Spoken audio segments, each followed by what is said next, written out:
किसी गांव में एक बहुत अमीर सेठ रहता था। रहा होगा अपने जमाने का अमीर। अमीर लोगों का धर्म भी बड़ा विचित्र होता है। तो उसको किसी ने कहा कि तुम्हारे दादाजी एक घी का दीपक जलाते थे तो तुम भी जलाओ। अमीर था तो घी का ही केवल दीपक जलाता था। रोज जाए घी का दीपक जलाए तो बस उसे लगा कि कुछ लोग ऐसे होते भी हैं, एक बार कुछ दान वान दे दें तो उन्हें लगता सब पाप कट गए। हाँ, बहुत पुण्यात्मा हो गए हम, बहुत धर्मात्मा हो गए, बागेश्वर बाबा की कथा सुनाए, अब खूब एक साल पाप करो, नो प्रॉब्लम, अगले साल फिर कथा सुन लेंगे, फिर पाप। कुछ लोग ऐसे भी होते हैं, कुछ लोग ऐसे भी होते हैं जो भारत जाते हैं, गंगा नहाते हैं, क्यों नहाए? पाप करे थे, धो लिए।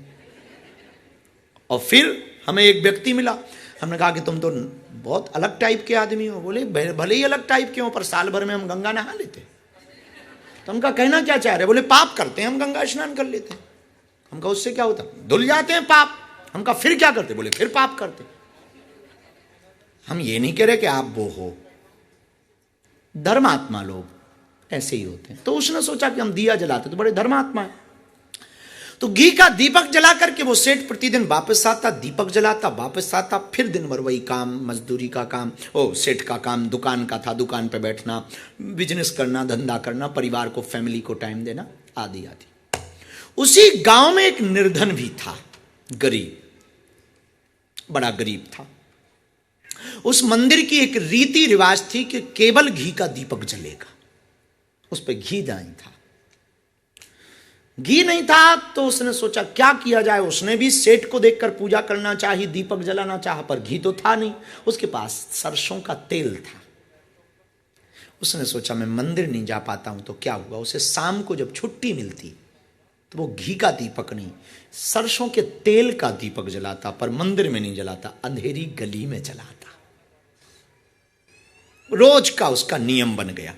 अंधेरी गली में वो तेल का दीपक जलाता। कोई मंदिर ना था पर अंधेरी गली में वो तेल का दीपक जलाता। कभी कभी अब उसकी आदत पड़ गई, कभी कभी घर के खाने के लिए तेल नहीं होता पर वो दीपक के लिए तेल लाता और जलाता। लोगों को भी पक्का हो गया कि उस रास्ते पर अंधेरा नहीं है, वहां दीपक है। तो लोग उसी समय निकलते थे जब दीपक जलता था। एक टाइम के बाद दीपक बुझ जाता, तो उस वक्त के बाद फिर वहां से निकलना बंद था। किस्मत का समय के खेल से दोनों मरे। सेठ भी मरा और वो मजदूर भी मरा। सेठ को मिला नरक और मजदूर को मिला स्वर्ग।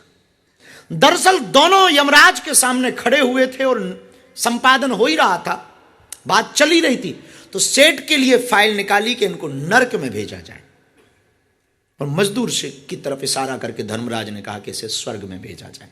तो सेठ ने दावा ठोका कि रुक जाओ, पहली बात तो हम इसके गांव के आदमी, दूसरी बात हम इसे जानते हैं, नंबर एक का कंजूस आदमी, तीसरी बात इसने जिंदगी में कोई पुण्य काम नहीं किया, पूरे जीवन हमने पुण्य काम किया। धर्मराज ने कहा तुमने क्या पुण्य काम किया? बोले हमने रोज मंदिर में दिया जलाया। और चौथी बात, इससे पूछ लो कि हम कितने धर्मात्मा है, पूरे गांव में हल्ला है कि हम सबसे बड़े धर्मात्मा है। हमसे बड़ा कोई धर्मात्मा गांव में हुआ भी नहीं, क्योंकि हमारे दादाओं में से पिताजी दीपक नहीं घी का जला पाए और गांव में कोई और नहीं जला पाया। अब रोज हमने जलाया। लोगों ने घी के दीपक जलाए भी तो किसी किसी दिन जलाए। एकमात्र हम धर्मात्मा थे गांव के जिन्होंने रोज दीपक घी का जलाए। पर एक बात हमें समझ में नहीं आई। धर्मराज ने कहा क्या? बोले इसको स्वर्ग मिला, हमें नरक मिला। लगता है कंफ्यूजन हो गई, हो सकता फाइल बदल गई, या नाम चेंज हो, या तुम्हारी जो भी टीम है सर्चिंग वाली वो गलत रिपोर्ट लेके आई। और चित्रगुप्त को तो पहले बुलाओ जिसने ये रिपोर्ट फाइल की, पता करो कि घी का दीपक किसने जलाया कि हमने जलाया। तो उसने, धर्मराज ने कहा ये तो पक्का है कि तुमने घी का दिया जलाया। तो बोले फिर स्वर्ग हमें मिलना चाहिए, इसे नरक नहीं महानरक मिलना चाहिए। धर्मराज ने कहा ठहरो, इसने तेल का दीपक जलाया, तुमने सिर्फ मंदिर में जलाया, इसने गली में जलाया। बोले तब तो मुझे मिलना चाहिए स्वर्ग। बोले बिल्कुल नहीं, मंदिर में तो सिर्फ मंदिर के भगवान का भला होगा, इसने तो कई चलते फिरते भगवान का भला किया, कईयों को उजाला दिया। स्वर्ग का हकदार ये है, नरक के हकदार तुम हो।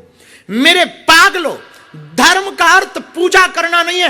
और जब तक पूरी दुनिया में रहने वाले सनातनी, चाहे वो कंबोडिया में रहते हो, इंडोनेशिया में रहते हो, भारत में रहते हो, नेपाल में, भूटान में, मॉरिशस में, फिजी में, जहां जहां हिंदू रहते हैं, सनातनी रहते हैं, और पूरे वर्ल्ड के लोगों को हम एक बात कहना चाह रहे हैं, हमारी बात कान खोलकर सुन लेना। पूजा पाठ करना, मंदिरों को बनाना या चर्चों को बनाना या चर्चों में जाना या मंदिरों में जाना धर्म नहीं है। किसी दुख दीन दुखी के दिल में ज्ञान का दीपक जलाना, भूखे को भोजन कराना, प्यासे को पानी पिलाना, यह धर्म का अर्थ है। यदि यह समझ में न आया तो तुम धार्मिक नहीं हो सकते। धार्मिकता का मतलब केवल पूजा पाठ करना नहीं है, और धार्मिकता का मतलब केवल तिलक लगाना नहीं है, धार्मिकता का मतलब केवल माला जपना नहीं है। धार्मिकता का मतलब है किसी के दिल में उजाला लाया जाए, किसी को जगाया जाए। हमारी बात, हमारा गुरु कहता है धर्म का अर्थ सीधा सा परमार्थ है, क्योंकि हम परथ में। धर्म का अर्थ परमार्थ है, और ये हमने नहीं कहा, शास्त्रों में वेद व्यास ने भी कहा। अष्टादश पुराणेषु व्यासस्य वचनम द्वयम् परोपकाराय पुण्याय पापाय परपीडनम्। परोपकार से बढ़कर कोई उपाय नहीं, ये बात रामचरितमानस में बाबा ने लिखी। परहित धर्म सहसे नहीं भाई, परहित धर्म सहसे नहीं भाई, पर पीड़ा सम नहीं अधमाई, पर पीड़ा सम नहीं अधमाई। सीताराम सीताराम सीताराम सीताराम सीताराम कहिए, रही विद्या के राम साई विधि रहिए, जाई विद्या के राम साई विधि रहिए। आहा मेरे पागलो, तो धर्म क्या है? दूसरों के ऊपर दया करना, दीनों पर दया करना, भूखे को भोजन कराना, प्यासे को पानी पिलाना, किसी दीन की मदद करना, ये धर्म है। यही सच्चा धर्म है, यही धर्म का मर्म है। क्या है मर्म? मर्म का अर्थ भाई हम लोग पूछते नहीं इसका अर्थ क्या होगा? अर्थ यही है भाई। परथ का अर्थ क्या? तो तुम्हारी भाषा में हमने जवाब दे दिया परमार्थ। पर धर्म का अर्थ क्या? अर्थ का धर्म तो है, जो ज्यादा पैसा चढ़ाए वो मंच पे आएगा, जो बड़ी रसीद कटाएगा वो मंदिर में वीवीआईपी कहलाएगा, उसको ही आगे की लाइन में आने को मिलेगा, बड़ी वाली सीट उसी को मिलेगी, वही आगे बैठ सकता। पर यहां हमको सुधीर जी की एक बात अच्छी लगी, खुद ऑर्गेनाइजेशन कर रहे 4 लोग मिलकर के, करमवीर जी, अंकित जी, वो खड़े रहते पर तुम्हें बैठने देते। ये धर्म का अर्थ है। किसका अर्थ है? धर्म का अर्थ है मेरे पागलों। धर्म का अर्थ है ऐसा ही। तो हम तुमसे प्रार्थना करें, तुम्हें ये विचार करना है तुम धार्मिक हो या नहीं हो। बुरा ना मानना, केवल माला ले लेने से, तिलक लगा लेने से, मंदिर बना लेने से तुम धार्मिक ना कहलाओगे। हमारी नजर में बने रहो तुम, अपनी नजर में, हमारी नजर में तुम धार्मिक ना हो पाओगे। और हम भारत के धर्म के पर्याय को बदलना भी चाहते। मंदिरों में घंटियां बजाने से सनातन ना बचने वाला, केवल राम राम सीता राम या राधे राधे कहने से सनातन ना बचने वाला। दीनों को गले लगाना पड़ेगा, दीनहीनों को अपना बनाना पड़ेगा, धर्म का पर्याय बदलना पड़ेगा। मंदिरों में आने वाली हिंदुओं की चरोत्री से गरीबों की बेटियों का घर बसाना पड़ेगा। तब हमें लगता एक परंपरा है, सिख परंपरा। पता है तुम्हें, पूरे वर्ल्ड में उनको बहुत जल्दी स्वीकार किया जाता, जल्दी गुरुद्वारे की जगह मिल जाती, जल्दी से उनको स्थान मिल जाता। पता है क्यों? पूछो क्यों? क्योंकि वो सेवा करते।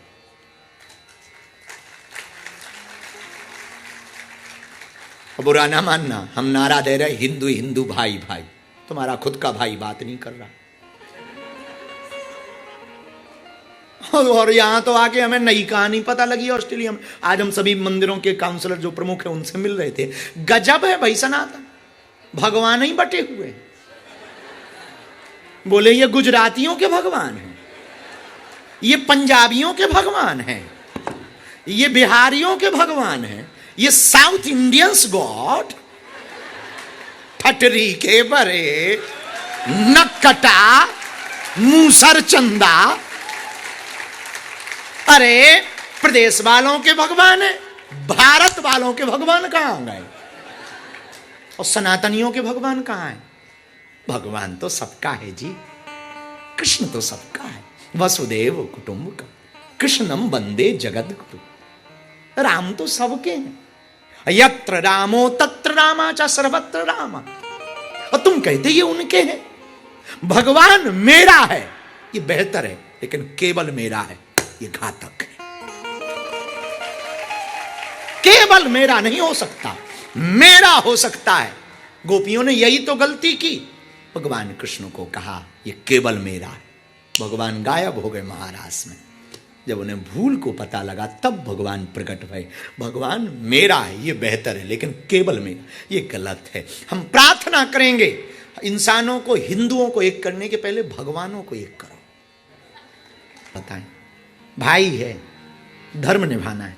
अच्छा प्रभु आप चिंता मत करो, आप कहो तो हम मौत को ही मार दें। किसको? मौत को ही मार दें। राम जी बोले उससे क्या होगा? बोले जब मौत ही नहीं रहेगी तो इनकी मौत नहीं आएगी, लक्ष्मण जी की मृत्यु नहीं होगी यदि मौत मर जाए। राम जी बोले उसमें एक दिक्कत है। क्या? मौत को मार दोगे तो बाकी भी नहीं मरेंगे, और रावण तो बिल्कुल नहीं मरेगा। क्या करें प्रभु, आपको हम रोते हुए नहीं देख सकते। तो विभीषण ने पीछे से कहा एक यहां वैद्य रहता है, उसका नाम सुसैन, उसे कोई ले आए तो वो दवा जानता है ठीक ठाक, रावण का भी वो ही उपचार करता। अच्छा, हनुमान जी बोले हम जा रहे। कहा नहीं राम जी ने, हनुमान जी बोले हम जा रहे। तो किसी ने हनुमान जी से पूछा कि आप जानते हो? बोले यहां तो हम नंबर से मकान जानते।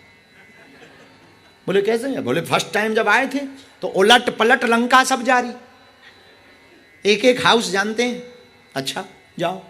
हनुमान जी गए तो बुद्धिमताम वरिष्ठम ज्ञानी नामाग्रगण्यम।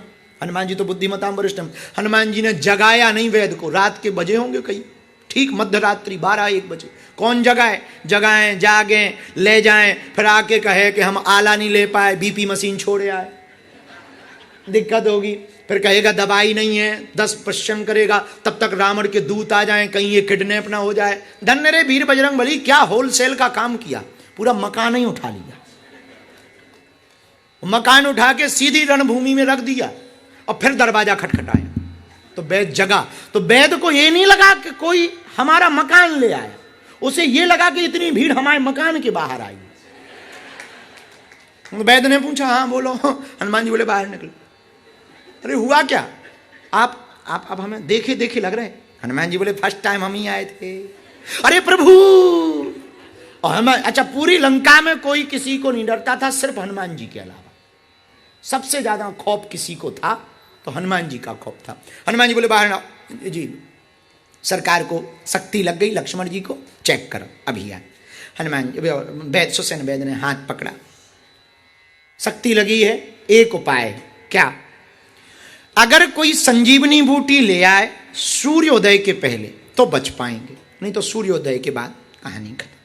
अब राम जी बोले संजीवनी बूटी कहाँ मिली? हिमालय में। अब बताइए इतनी जल्दी जाना और आना कौन करेगा? अब हनुमान जी कितने आतुर हैं, हनुमान जी खुद खड़े हो गए। राम काज करिवे को हनुमान जी बोले हम ले आएंगे। तो राम जी बोले ले तो आओगे पर सूर्योदय के पहले लाना है। हनुमान जी बोले उनकी टेंशन ना लो, एक तो वो उगेंगे नहीं, हम मैसेज कर देते हैं, और उगेंगे भी तो उन्हें पता है कि हम ब्रेकफास्ट में बचपन में तो डिनर हो जाएगा। अच्छा बात भी बिल्कुल सही है, पहले सूर्य लाल ही होता था, जब से भाई साहब ने पाया है तो सुबह तो वो लाल होते बाद में पीले हो जाते, कहीं फिर से भूख ना लगे यार। तो हनुमान जी बोले आप चिंता ना करो, हम संदेशा कर देंगे कि उगना नहीं, पहली बात तो हम आ ही जाएंगे। क्यों? आप चिंता ना, आज्ञा दो, आप तो बस आज्ञा दो। ये आज्ञा क्यों मांग रहे? राम काज करवे को आतुरता। तो एक होता सेवा करना, एक होता सेवा में भी आतुरता। भाई दो प्रकार के सेवक होते, एक सेवक ये कि जिन्हें सम्मान देना पड़ता कि तुम सेवा करते, बहुत बड़े सेवक हो, बहुत ऊंचे हो, फोटो खिंचवा, बहुत अच्छा सेवक है, बहुत अच्छा, बहुत अच्छा है, बहुत अच्छा सेवक है, ऊंचे लेवल का है, अच्छा है, अच्छा है, अच्छा है। एक वो सेवक होते जिन्हें बराबर सम्मान देना पड़ता, उसको कहते हैं डिग्निटी मेंटेन करके रखना पड़ता। एक ये सेवक होते, एक और सेवक होते जो बड़े प्यारे हनुमान जी से मिलते जुलते, उन्हें धन्यवाद दो या ना दो, वो सेवा जरूर करेंगे, वो हनुमान जी।